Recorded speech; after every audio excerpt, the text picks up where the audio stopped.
กราบสวัสดีค่ะแฟนๆอันเป็นที่รักและกรบยิงของพิมพ์ใจมื้อนี้ดีใจค่ะที่ได้มีโอกาสมาเยี่ยมยามถามข่าวบ้านของน้องสาวหลาเจดาของเฮานะคะก็มื้อนี้วันที่22ธันวา68ค่ะซึ่งเป็นวันที่น้องสาวหลาน้องดานะคะก็ทำบุญหาพินิษสาธิตทองจันทร์นะคะบุญลอยวันนะคะสาธิตเขาเอิ้นว่านี่ล่ะคือศิษย์ผู้พี่ก็คือพิมพ์ใจนะคะศิษย์ผู้พี่ของสาธิตก็คือพิมพ์ใจแก้มนภาซึ่งแล้วก็ต่อมาก็สิมีสาธิตเดือนเพ็ญแล้วก็หลายนะคะในเครือข่ายของอาจารย์ค่ำเกิงท่องจันทร์ของเฮาค่ะก็รู้สึกว่าสิตอนนี้นักร้องลูกศิษย์ลูกหาพี่น้องกันนะคะมาซอยกันเต็มข้างหลังเวทีนะคะแถบสิว่ามีเก้าอี้นั่งนะคะคันได้ยินข่าวว่ามาซอยน้องดาหรือว่ามางานสาธิตค่ะ ค่ะแล้วก็สีร้องผู้ลังคนเพิ่นว่าจะสร้องหลายเด้อทุกข่อยกะเฝ้าคือกันทุกข่อยแหงมาตั้งแต่พระบ่ทันได้สันจังหันเสื้อซาบ่ได้นำผ้าพี่น้องมาพบพ่อนะครับคุณแม่จำนภาก่อนนะครับผมเสียงปรบมือสดๆครับ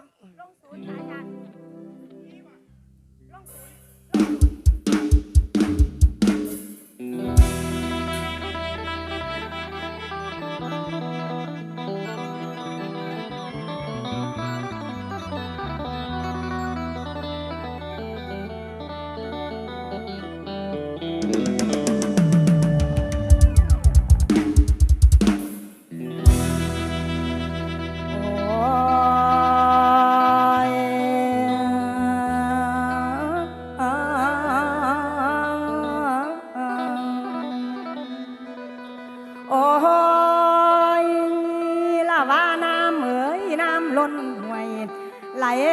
ลงน้าแล้วล้นลีละยานเดนองยานพ่อยาขี่ทีหนูเลยบอกขันอยากเบาเลยเศร้าสั่งบ่เอาคอยโอ้ยน้อเอ้ยหนาวโอ้ยลันนาละพอตะเปิดผากังละพอตะเปิดผากังเห็นลงทางคันใบแค่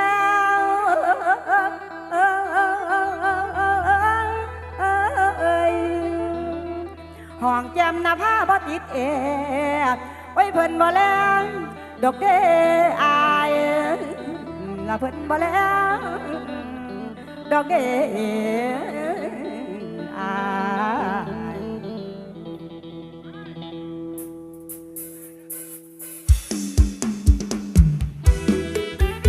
มาออกมาบัดนี้หางเครื่องเฮา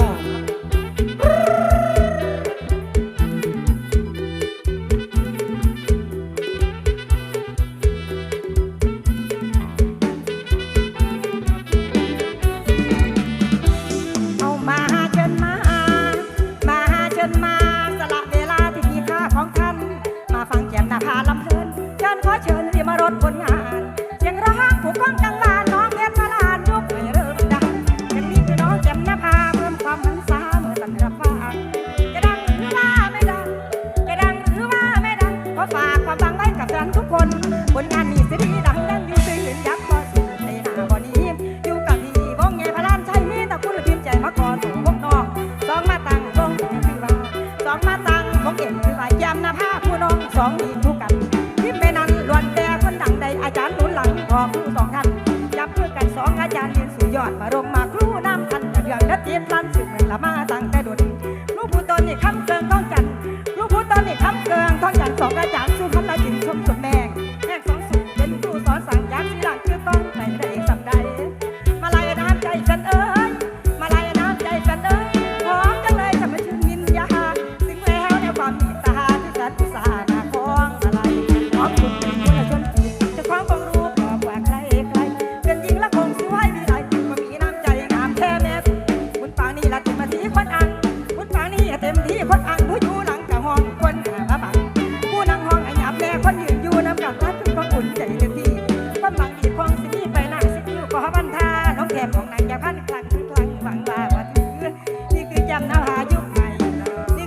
ภายุคใหม่ซ่อมแสนกุยใจคือพวงผักกาจับมือกันแล้วสู้ได้มาไม่เคยเลิกลาหนีจากวงการพร้อมจะให้ความบันเทิงทั้งเลิกมาช่วยยาวนานแต่เป็นละแฟนยังต้องน้องเพชรพลันจะมาช่วยกันทีในปีนี้เราพร้อมทิ้งเจ็บแกล้งในปีนี้เราพร้อมทิ้งเจ็บแกล้งที่มาแข่งมาเนี่ยดีแล้วสุดแล้วความตักแล้วจะนำไปเข้าส้นมาคือคนบางคนทุกคนร้อยฟ้าเอามาเชิญมาเชิญมาแก้มนภาพี่พิมพ์ใจเป็นคู่จะให้ความสุขนั้นสาจะร้องให้หากันอย่างน่าดูไม่เคยเป็นสิทธิ์ล้างรู้ผลงานที่อยู่จะมอบให้ฟัง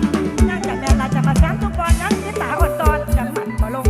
กันยกย่อขอให้หลังคงบ่ได้องลืมแต่ว่าเป็นละง้อลืมกินดังเขาเด้ทันและขอดอกเด้ทันขอบคุณนะคะรางวัลคนละ20 บาทโล20 บาทขึ้นไป20 ล้านเด้ออีพอเด้อ สาธุ เจ๊ไงแกสปอร์ตเท่ากัน20อ่ะลงได้เต้ยจักก่อนอาจารย์เต้ยจักก่อนจังลงมื้อนี้เดือนเพ็ญอำนวยพรก็สิมาจำนภาพสิเต้ยก่อนเดือนเพ็ญสักวันหลายใครบอกเรานั่นมา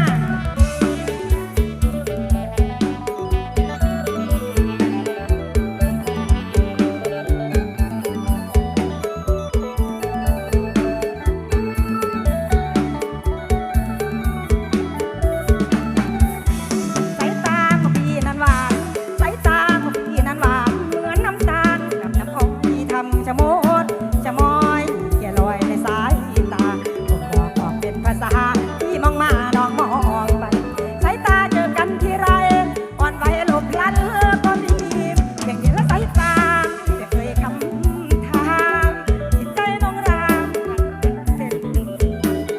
เป็นภาษาใจกอดไม่ตรีเสี้ยวนาทีเก็บไปฝันละเมอพอเลิศสารพี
สุดยอดลีลา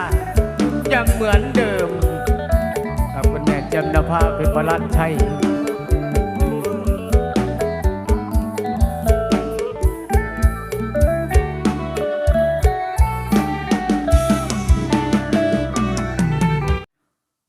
มือ10 นิ้วจำนภาเพชรพลันชัยก็กราบพี่กราบน้องกราบไปเบิดสู่ผู้สู่คนกราบพ่อปู่แม่ย่าแม่ป้าพ่อลุงเพื่อนฝูงมางานมื้อนี้มาซอยงานไอ้สาธิตพินิจท่องจันเฮานะคะมาซอยเจดาเฮานะคะมามื้อนี้จำนภาบ่ได้มาผู้เดียวมากับเอ้ยพิมพ์ใจเพชรพลันชัยมื้อนี้ขอโทษขออภัยแต่งตัวบ่เรียบร้อยมาทางสารคามมายามพี่ยามน้องลองมาหาเจดาเลยกันยังวะจำนาภาว่าข่อยมายามเจ้าเด้อเจดาเด้อสนอกข่อยอยากมาหาพี่หาน้องทั้งพี่บ่เห็นบ้านเห็นซองจากเถื่อนะคะเอาตัวมือสวดต้อนรับเอ่ยพิมพ์ใจค่ะขอบคุณค่ะขอบคุณค่ะ อ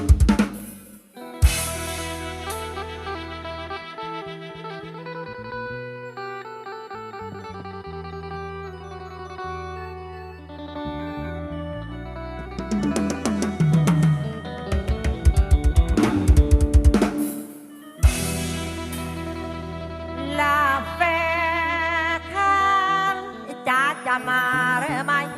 หรือเจ้าลืมพิมพ์ใจว่าเจ้าได้น้องไม้เบิดความรักอะไรตัดสวัสดขาดสิ้นจดหมายน้อยบอกข่าวข่าวแล้วก็แฟนอย่าเฝ้าเปิดนายพิมพ์ใจควงมาลัยแฟนใส่ก็บอกเคยเตือนลาเคยเตือนใจอีกคิดถึงหน้าบอสเป็นกาแล้วมอง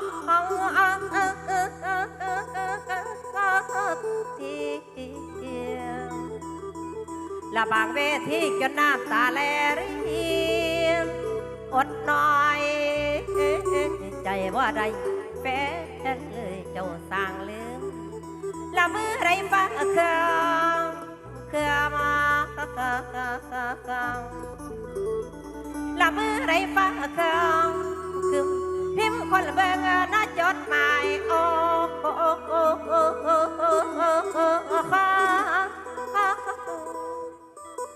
ดูแต่พวกมาลายเป็นคู่ใจโอ้ย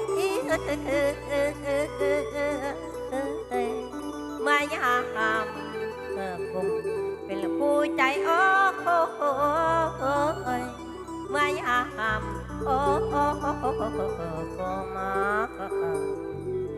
ขอบคุณทัดนาเป็นแฟนที่ยังหาแน่เป็นแฟนเรื่อยมาน้องมนที่อูดน้องติมรักกันเปรียบดียังไม่ลืมสักคราจากไปก็เพียงกายาจากไปก็เพียงกายาแต่ใจนี่นายังรักมันยืนยองป่าดงที่สานแทนไรไม่เคยแลกน้ำใจหนูไม่เคยลืมเลือนตระกูลของหนูเป็นกาหลอกให้ได้คุณค่าหนูไม่เคยแค่เชื่ออดีตความหลังยังเตือนอดีตความหลังยังกี่ปีกี่เดือนพิมก็ยังเหมือนเดิม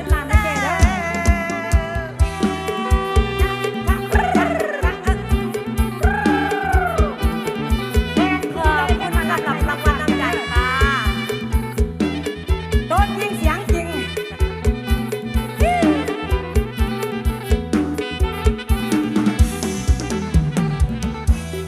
โอ้ยได้จะให้ยังเป็นเพื่อนอยากคอยจะหาซ้ำพิมพ์พันไปใส่กำลังเก็บบอกคือเนื้อไทยส่งเสริมตั้งแต่เริ่มอ่านลำให้บอกกันจะได้ใจมีกันในจันน้องของเคยให้เขตว่าพวกมาลัยที่ให้พิมพ์เบิ่งเติมว่ากันกาสึกกันนั้นเจ้าสุโมน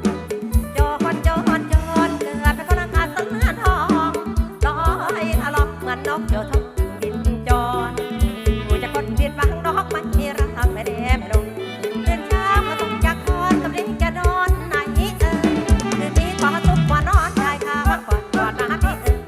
เราบ้านอยากฟ้าตีท้อจะคนละข้าวของอยากนั้นมันเคยสุขได้พรพร้อมกันเจ้านั่งดูกินสะเปิดอยากเจอเลยจนเมื่อนู้เลยอยากเจอเลยจนเมื่อนู้เลยสิ้นเสียงนู้เคยให้สุขตัวกันสัตว์หมอกถ้าร้องกันเดือดสัตว์หมอกถ้าร้องกันเห็นเป็นแฟนก็พิมพ์ใจหน่อยสบายบางอย่างกันบอกให้เจ้าพบสิ่งสมหวังอย่างกระสุนนั่งและยืนสัตว์จะมีหรือมันจะมีโกงอ้าวแดนเซอร์ข้างล่างกันทอยกันเด้อ อยากจิ๊บสาวแต่ขอยว่ามันจิ๊บดอกขอยว่าใหญ่เติบอยู่มีแต่คนสวยๆหางเครื่องยิ้มหน่อยค่ะห้ามหน้าบูดผัวว่าเดี๋ยวเมียหน่อย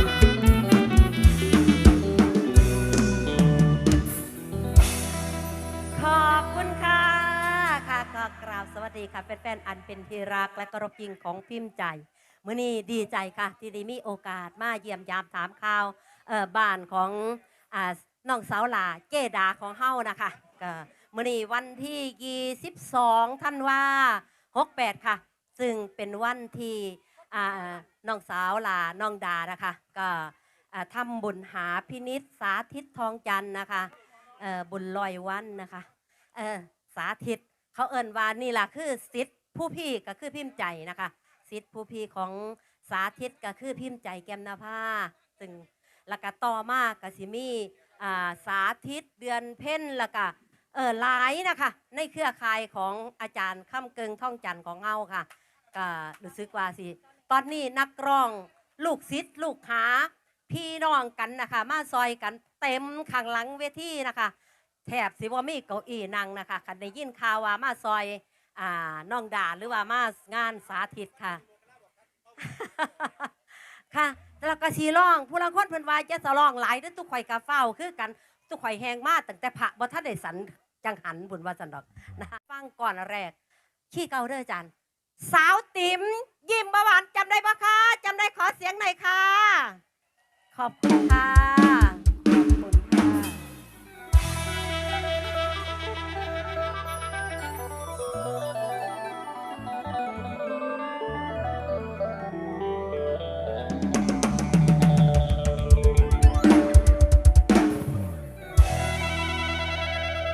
พอ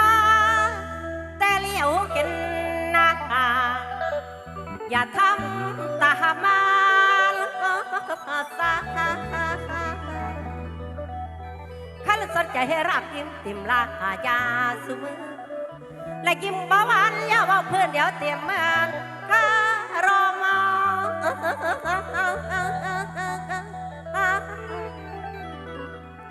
ละอายอย่าชมสาวติม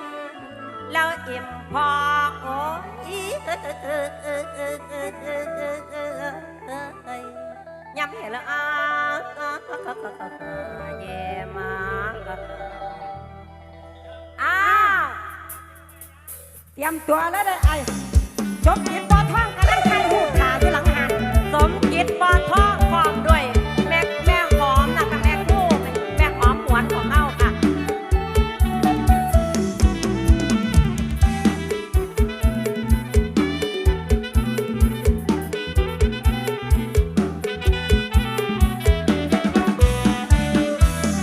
โอ้ยได้ชักให้เห็นหน้าเขามาเป็นเห็นหน้าเขามาเป็นหรือไม่เป็นเพื่อนบอกสู้ผู้ใด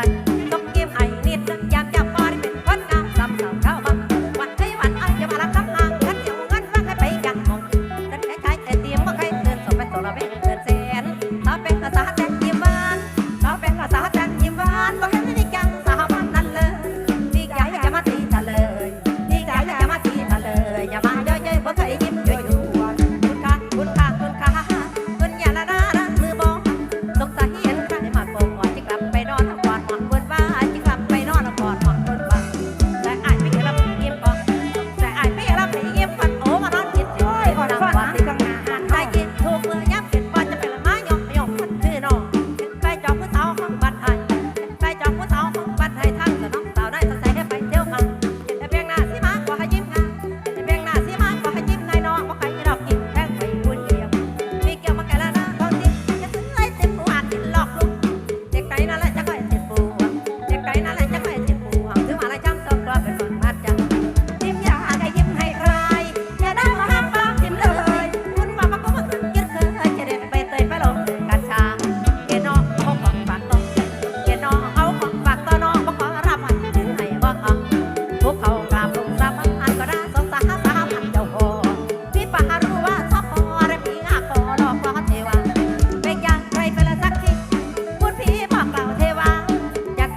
ว่าเจ้ายิ้มกันชายที่ชอบกินสาบ่แม่นแก้วอีเกศกินหลายแย่เสียคนพระทานกินหลายแย่เสียคนพระทานสติคือจังบ้างานร้านบ่ทัน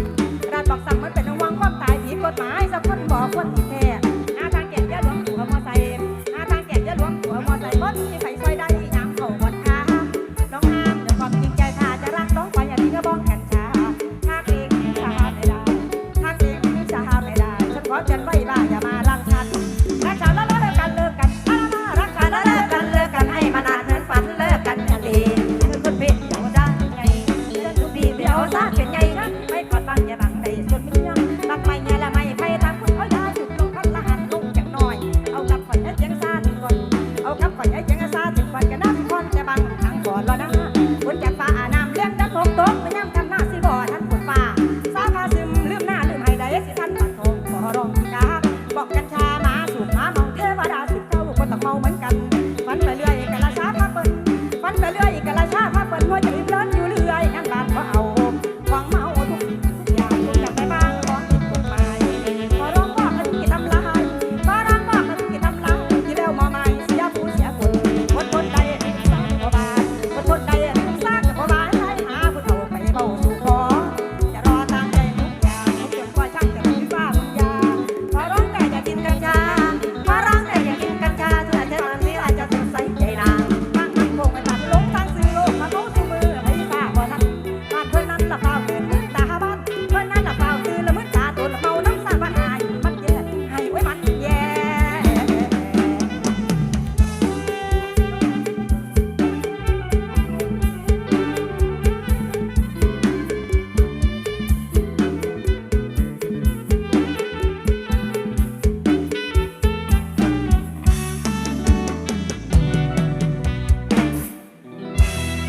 สวดสวดค่ะพี่น้องน้องเก็มผ้าพิมพ์ใจ เอาบัดนี้ตามคำขอของแฟนๆที่ขอมานะคะ ขอเป็นจีค่ะอาจารย์ เป็นล่ำเดินกรขอนแก่นนะคะ แฟนๆขอมา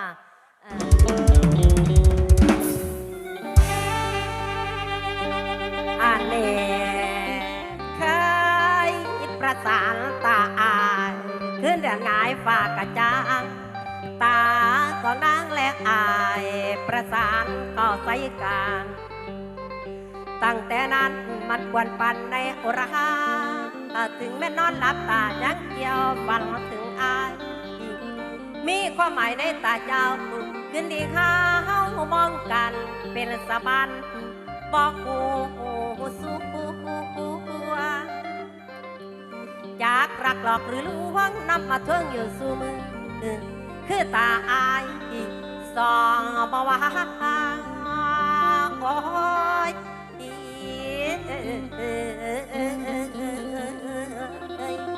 นี่นาตามองตาพักระวายหวานตามองกันทำให้ฉันทำจ้องมองกันทำให้ฉันรักเธอไม่รู้แล้วว่าในตาเธอมีอะไรทำในใจฉันก็ว่าเพื่อนคนตายกันยังงงเหมือนดังตานั้นมีความประสงค์บอกเก็บจับน้องว่าตานั้นคงจะเปลี่ยนบางตามองไปทำให้ใจรู้ว่าทุกเวลาอยากสบตาเขาจะ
นะคะ ขอ ก็เอาอีค่ะอาจารย์ อันนี้เจ้ากะสิจับไปหยังกระกระเดียแทนโยนี่กะสิว่าจะมาจับมือกับเจ้าอยู่ในนี่กะสิบอกเฮ้ยโถนี่เนี่ยเกิดบ่มีพ่อป่า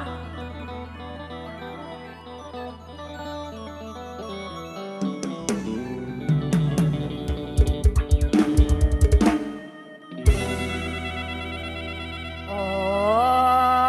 ย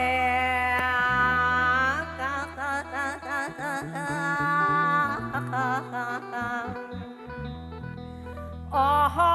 ยละวาสนา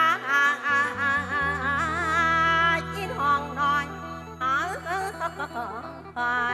บ่คอยไรห่วงพี่ชาย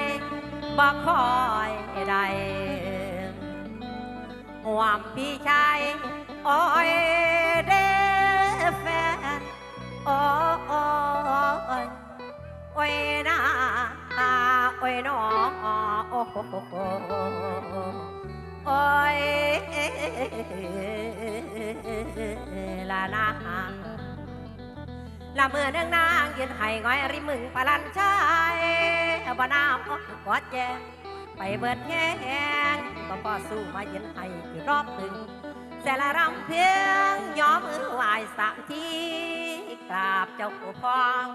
ละแม่นเจ้าไรละบ่พิมพ์นั่งกอดเขาให้หาเจ้าอีกรอบหนึ่งฝากแม่ถึงใครคนนั้นให้รดใจเด้อเจ้าพอ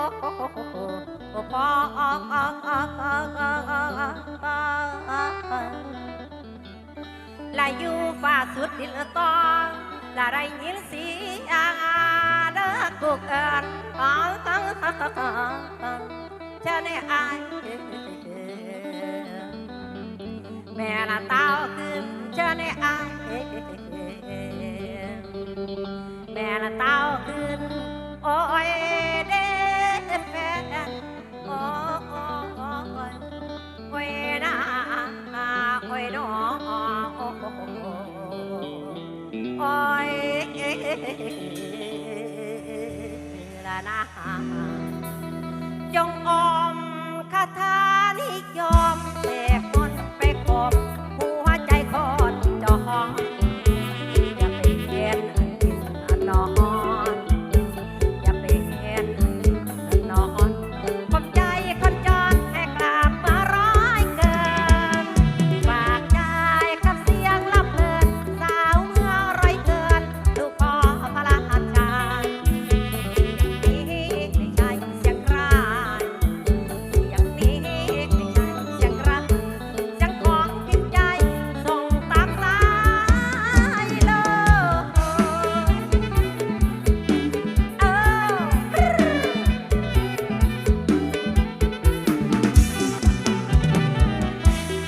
โอ้ยได้ชายสาธุเด้อขอจงอมบทคาถานักโกเอาคาถาดินทองน้ำทองขึ้นดินและพลันเจ้าเอ๋ยเร็วแต่นี้ได้ยินเจ้าจับมาร้อยปีอยู่พระขอพรให้คำกลับคำเป็นตัวแต่เขาจากเจ้าไม่ใช่ต่อกันเป็นดาวเป็นอะไรเป็นยังโกหกมาที่หูกันอยู่คงเลือดข้างตัวเธอได้กินน้ำตาอยู่หลังจากได้ยินเจ้าเข้ามาแก้สักด้วยตามคนรักกลับมาเร็ววันเธอเจ้าขอพระราชาให้ลูกของร้องไห้ทุกวันมองไกลเดี๋ยวแล้วมองมีแต่จงคอยพบฉันเด็กจงไกลเดี๋ยวแล้วมองมีแต่จงคอยพบรักจากมันนั่นแต่พบทุกวันนอนเปียกพวกเขาก็ยังมองฟังไปว่าเธอสำคัญกันย้อนไปเขาไปทำมันเมื่อน้ำน้ำตาเป็นของมันเสียเลยใจไว้ที่มาในคำมันชอบว่าจะพ่อจงบอกให้เขาขึ้นมาน้ำบางไรแล้วว่ามีคนไทยเขาเดินไปเจ้าพาปั้นก็เป็นเธอละมันเขาทุกตาเจ้าองค์ก็ไม่แย่สังวานเป็นหลักข้าอื่นเด็กมากแค่น้ำหรือมันข้าน้ำเธอ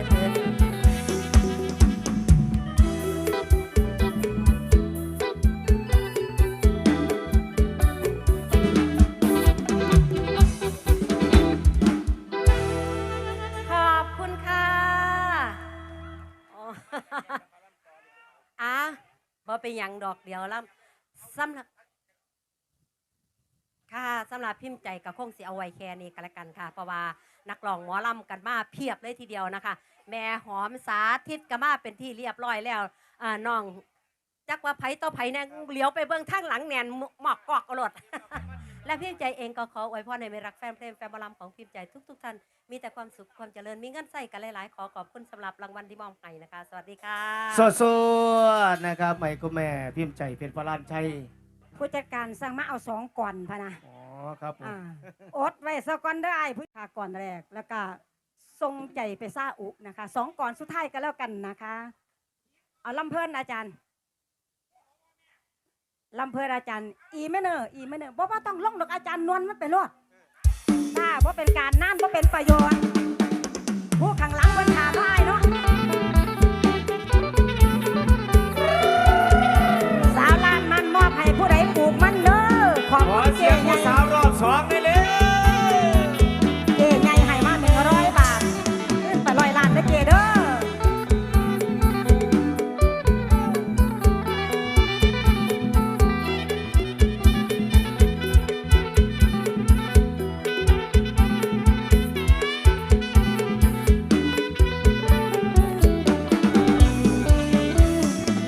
โอ้ยเด้อชายฟังเสียงน้องลำเพิ่นเอิ้นใส่จากให้มันให้ฝ่ายถึงอายุลุงหลวงพ่อลุงละเรื่องหมู่เดียวกันสาลานมันเอาหอยให้นางซอยมันเสร็จเป็นสาวน้อยซอยมันลานเดินเลิศนั่นที่อยู่น้อยเคียงทางนางฟังหลังสู่ฟ้าหน้าซองร้องอีกจวนบ่วินบ่มันละกินเย็นจนพุ่งพุ่งสาวน้อยโรงงานต่างๆเขาก็มีผู้สร้างกันแล้วสุนายังกลางล่างสาวอยู่ลานมันคงบ่มีไปฝันไปเกี่ยวดอกบองซ่อนทอดมันต้นไปกลางวนน้ำให้รางามันบ่ได้ขึ้นได้เลย โอ้อกเอ้ยสาวชาวไรมัน โอ้อกเอ้ยสาวชาวไรมันใครจะมาช่วยฉันได้ผลละมันขึ้นลานบ้านมันเสร็จนี่เป็นละงานตั้งต่อบ้านมันเสร็จนี่เป็นละงานตั้งต่อไผแย่งหัวอยากได้นี่แก่บางอยู่ฉันผู้สาวลานมันยังโสดผู้สาวลานมันยังโสดอยู่เดียวกระโดดเป็นโสดมานานอยากได้คนมาช่วยทำงานอยากได้คนมาช่วยทำงานหากใครต้องการให้มาเด้อมาเด้อคนจนไม่มีคนฝันไปอยู่แต่ไรเพิ่งมาได้พบเธอให้เราเข้าจะยึดยันเจอหลงละเมอผู้เดียวเล่มาแม่แม่มาไอ้เบามาแม่แม่มาไอ้เบาสลานมันผู้นี้ไก่บางแน่นอนหากผู้ซ้อนซ้อนเดียวเองกะไปสิมาจับจองอย่ารอนอนเนินฉันทางนี้ลานมันอยู่ประตูใจสีห้องยังบางดีหากมีจะกินดังบาหากมีจะกินดังบาก็จงรีบมาขอสาวลานมันหรือว่ารังเกียจเบียดฉันหรือว่ารังเกียจเบียดฉันผู้สาวลานมันหน้าตาขี้เล่ไม่เทเก๋ไก่ใส่สุดไม่สวยหมดจดนี่เหมือนสาวโรงงานมีใครในจะคิดต้องการแต่งสาวลานมันเป็นเพียงผู้เฉยชมผมเหงาอยู่อารุงรังห่างไกลผมเหงาอยู่อารุงรังห่างไกลบอกใครได้แต่งใจสักอ่างไปส่งเสริมต่อเติมไม่เสริมทรงองค์อาจแต่ธรรมชาติเกิดมาจำได้ผู้สาวลานมันขาดอะไรจะคิดรักใครเขาก็ไม่มามองจะคิดรักใครเขาก็ไม่มามองสองแถวอายมอเตอร์ไซค์หลบเครื่องสองแถวอายมอเตอร์ไซค์หลบเครื่องคนนั่งเครื่องคนให้ไปเหนื่อยนอนมาสอนมีบ่คนจองผู้บ่สอนมีบ่คนจองมามองไว้สั่นในนั่งบ่นั่งในบ่อา สาวลานมัน ชุดเก่า จากแจ่มนภาพิมพ์พระลานชัย ๆอามาฟองทรงใจไปซาอุก่อนที่สองนะคะ ก่อนนี้ก็แม่ ทรงใจไปซาอุตั้งแต่สามพลังสาว ลำเพื่อนคือเราชั่วอาจารย์ โอ้ยเด้อชายฟังเด้อไทยคนไทยใจสิบินไปหาสอบคนละทนสู่บ่เงินสุดส่วนยังนี่บ้านเพิ่นเศร้าผู้อยู่หลังน้องเด้งห่วงน้ำและเศร้าพวกน้องสอบไปทำงานบ้านใหม่จากเมืองไทยแล้วอายหายหน้าบ่มาเห็นแต่ฟ้าตั้งต่อรอหาปันไดนอนแน่ล่ะสิแม่นวันขึ้นบ้านทรมานคงจะหวังลูกเมียทรมานคงจะหวังลูกเมียซาอุดิอาระเบียมันช่างไกลไทยแลนด์แดนเมืองกวางทะเลไทยสุดตัวหัวใจคงมวนมัวเอาหวังของไทยจำใจไว้จำไปจำจากจำใจจะไปจำจากและความทุกข์ยากยิ่งได้จากเมืองไทยเศร้าดีดินแสนยันไกลน้องอยู่เมืองไทยห่วงหาอาวรณ์ปากร้อนลำเลินแก่กระดาษคิดถึงน้องบ้างก็นอนทุกคืนขอให้นึกถึงวันนี้ทุกค่ำทุกคืนให้เอาเสียงแต่ตัวว่างั้นบ่มีย้ำพักผ่อนว่างั้นบ่มีย้ำพักผ่อนแต่หาบอนสุขแกนแก่นมีเงาฟังแต่เบานอนกับบ่มาเห็นมีจดหมายลายเส้นบ้านเอาเอาหายบ้านไหนอายสิคืนเนื้อบ้านเก่านางสิรอถ้าจดขั้นใจเบาแน่นอนคำหยอกย้อนเนี่ยคนกลารนินท่ามาผัวมาสาวหูส่วนเมียมีสู้ต้องดูแล้วเป็นบางคนดอกปีพี่ผู้ดีผู้ให้จะหมายได้สำคัญส่วนน้องนั้นก็ยังหากเต็มใจส่วนน้องนั้นก็ยังหากเต็มใจเมื่อไรใครนั่งคงบ่เปลี่ยนแปลงเมืองบ้านนั่นแต่นานก็สิรอคอยถ่ายเป็นตาสิ้นซาตาเจ้าสิเอาเมียก่อนเสด็จถ่ายเอ่ยจังสินอนฟ้าบางนอนละขาดว่าเอาบ่ได้เจ้า วนใจหญิงแท้ตาแลมองฟ้ายำเงาตาแลมองฟ้ายำเงาไปทะเลเงาของเจ้าอยู่เดือนยำเงาเอาเดือนเป็นเดือนยำเงาเอาเดือนเป็นเดือนน้องต้องยำเดือนคือนั้นลำลาโอ้เดือนเดือนยังเดือนเจ้าขาแม่แต่อยู่บนฟ้าก็ยังมีราคีเม็ดน้อยมาบางเป็นชีเม็ดน้อยมาบางเป็นชีสงสารข้าที่จะบังอาที่แสงเดือนแสงมันเกินที่มองเดือนให้ยำบัง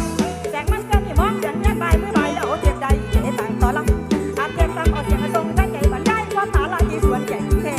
แม่มันจุ่มจริงจริงคุณพี่สาวไทยเลี้ยงมึงพี่เขาเสียงร้องส่งมาพี่จ๋าพี่คงจำได้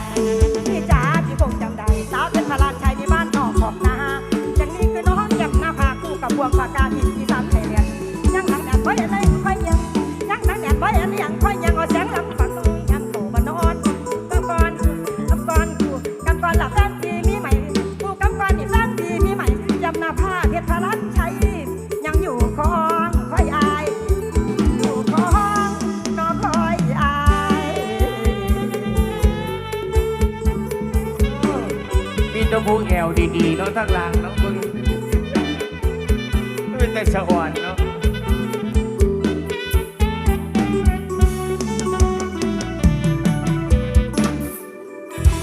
ตบมือสวดสวดพี่น้องกาเจ็มนาภาเพชรพลานชัยกับคงเอาไว้สนีให้พี่น้องเฮาสู่ผู้สุขคนมีแต่ความสุขความเจริญอายุวันโนสุขังพลังอายุนั่นให้ตัวยืนย่ามัน1,000 ปีอย่าได้ขาด70 ปีอย่าได้เท่า90 ปีอย่าได้แก่ชราสัพพะกะลังจงเต็มที่ทุกเมื่อของทุกท่านจงหมดหนี้หมดสินหมดทุกข์หมดโศกหมดโรคหมดภัยล่ำรวยๆสวยๆกันสู่ผู้สุขคนนะคะกราบสวัสดีค่ะ สาธุคุณแม่จำนภาเพชรพลานชัยนะครับเปลี่ยนบรรยากาศงานเพลงช้าๆสักหนึ่งงานเพลงครับ ของอาจารย์เฉลิมพลมาลาคำโดยพี่เต้เอกชัยครับขาดเธอขาดใจขาดเงินที่ไรเราอดตาย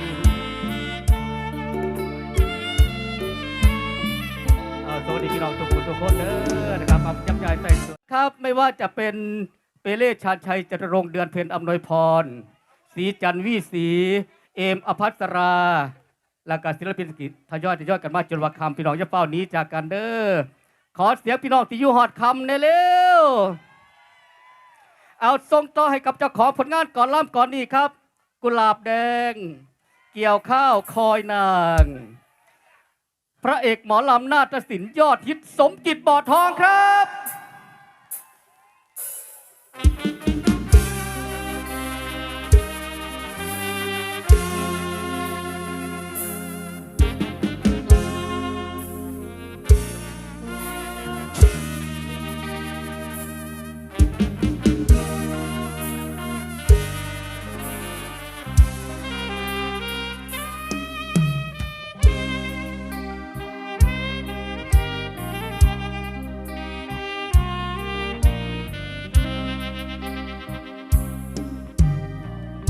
10 นิ้วประนมก้มกราบแฟ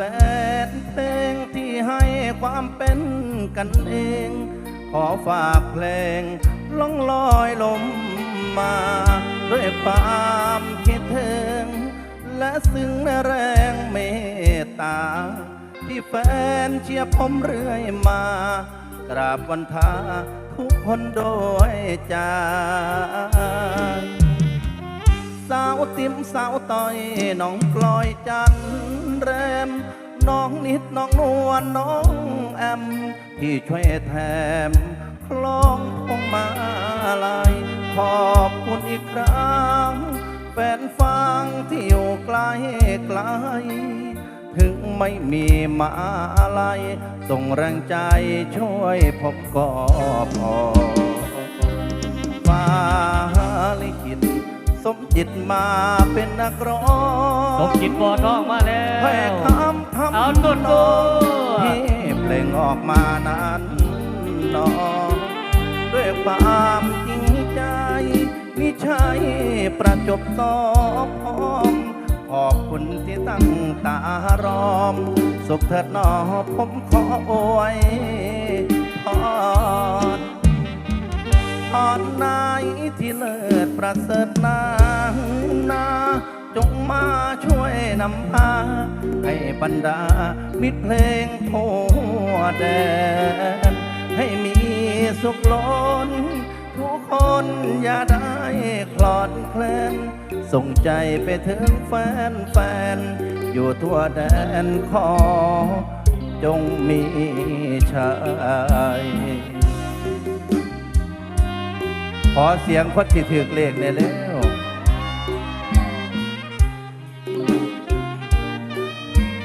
ยับมาเด้อยับมาเด้อมื่อนี้บ่มีแดดแล้วพี่น้อง ขอเสียงคนหักสมจิตได้แล้วขอบคุณครับ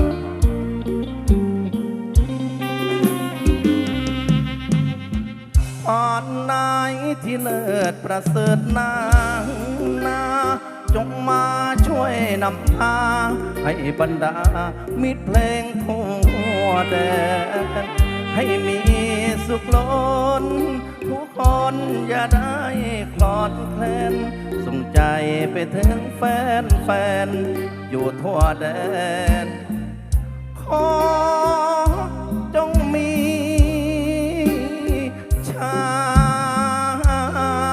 ย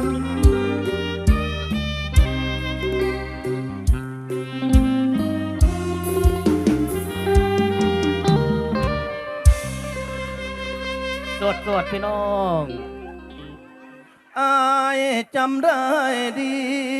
วันที่เธอนั้นแต่งงาน เชิญอายเป็นมือสังหาร ภาพในเหตุการณ์อายยังจำมัน น้ำตาไหลรถใส่หัววัวตัวนั้น เป็นวันที่ทรมาน ภาพในเหตุการณ์ฝังในสมองหลายปีผ่านมา รู้ว่าเธอนั้นแต่งงาน ทุกดีทุกวันเธอนั้นน้ำตาไหลนองอายสุดสงสาร เธอนั้นจริงๆเนื้อทอง ต้องมาปวดใจหมนมองกับคนที่น้องนั้นมองว่าดี อายมือสังหาร เธอนั้นยังจำได้ดีอ้อมแขนของอายคอยรอ จะไม่ขอรักใครที่มี จะรักเพียงเจ้า คือเก่าเลยน้องคนดี ถึงผ่านมานานหลายปีหักของอายนี้ไม่มีเสื่อมคลาย กลับมาเถิดหนออายรอทำหน้าที่แทนถึงอายจะมีแต่แค้นแต่บอกขาดแคลนสัญญาด้วยจะรักเพียงเจ้า คือเก่าเลยน้องคนดีคำนั้นละจำมาได้แล้ว อ้อมกอดมือสังหาร มาเราได้นิดเด้อมาล่ำมาลองให้ฟังแล้วขอบคุณครับผม